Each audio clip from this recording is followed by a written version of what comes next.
Hello అండి, అందరికీ నమస్తే. మనమైతే ఈరోజు ఇప్పుడు కాకినాడ జిల్లాలో కాకినాడకి దగ్గరలో ఉన్న ఉప్పాడ అయితే వెళ్ళబోతున్నాము కొన్ని పట్టు చీరలు చూడడానికి.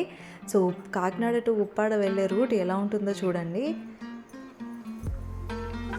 పక్కనే ఫుల్ బీచ్, మన కారు మీదకి ఎగసి పడతాయండి అలలు ఇక్కడ.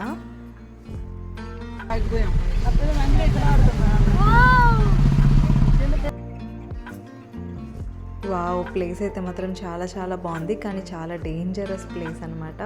సో మనం ఉప్పాడ అయితే వచ్చేసాము. సో ఉప్పాడలో మనకి స్ట్రీట్స్ లోపల మొత్తం వీధంతా కూడా షాప్సేనండి. షాప్స్ అని చెప్పేదానికన్నా ఇంట్లోనే వాళ్ళు చక్కగా ఇలా శారీస్ బిజినెస్ చేసుకుంటున్నారు. చేనేత కార్మికులు ఉంటారు కదా, దీని మీదే డిపెండ్ అయ్యి వాళ్ళు హ్యాండ్లూమ్ శారీస్, నేత వేసిన శారీస్ ఇక్కడ ఫేమస్ అనమాట. సో ఉప్పాడ పట్టు చీరలు మనకి ఏదైనా కూడా స్టార్టింగ్ ప్రైస్ 3000 నుంచి స్టార్ట్ అవుతూ ఉంటుంది.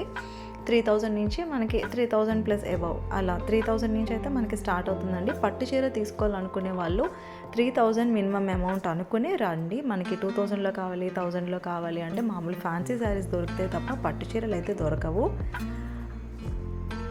అండ్ నేను అబ్జర్వ్ చేసింది ఏంటంటే, ఉప్పాడ పట్టు చీరలు అనేది ఎప్పుడు ఒకటే ప్యాటర్న్, ఒకటే డిజైన్, కలర్స్ అయితే చేంజ్ అవుతూ ఉంటుంటాయి.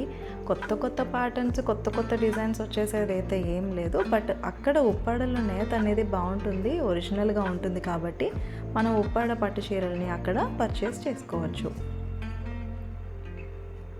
అండ్ నేను చాలా షాప్స్ అయితే చూశానండి. నాకు ఎంతమందిని కనుక్కున్నా కూడా ఒక్క షాప్ పేరు బాగా వినిపించింది. ఇది శ్రీ లక్ష్మీ శ్రీకాంత్ హ్యాండ్లూమ్ షాప్ అనమాట. సో మేము కూడా ఇక్కడే పర్చేస్ చేసుకున్నాము. క్వాలిటీ అయితే చాలా బాగుందండి. సో రిటర్న్ అయితే మేము ఉప్పాడ బీచ్ నుంచి అయితే రాలేదండి, మేము పిఠాపురం రోడ్ నుంచి అయితే వచ్చేసాము. అటువైపు చాలా డేంజర్ అనమాట. సో మీరు ఎప్పుడైనా ఉప్పాడ వెళ్ళారా? మీ ఎక్స్పీరియన్స్ ఏంటి? కమెంట్ చేయండి. And please subscribe to my channel.